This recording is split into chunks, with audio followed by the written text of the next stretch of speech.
સ્વામિનારાયણ સંત હરિપ્રકાશ સ્વામીનું નિવેદન। લોકપર્વમાં લોકોએ વોટિંગ કરવું જોઈએ તેવું તેમણે કહ્યું છે। જે રામને લાવ્યા છે તેમને મત આપવો જોઈએ। સાળંગપુરમાં હનુમાન જયંતીની ઉજવણી કરવામાં આવી છે।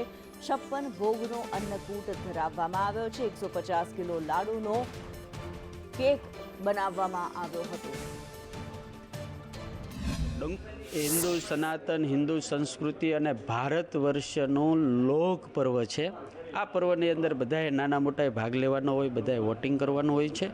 तो मारी आप सौने एक ज विनंती है कि जेना हाथ में देश सुरक्षित है, जेना कारणे देशनी आन बान अने शान वधी है अने जेना कारणे आखी दुनिया में हिंदुस्तान एटले भारतनो डंको वागी रह्यो छे अने जे राम ने लाव्या छे एवा व्यक्ति ने ज आपणे वोट आपी फरीने पाछा देश ने वधारे मजबूत अने समृद्ध करीए।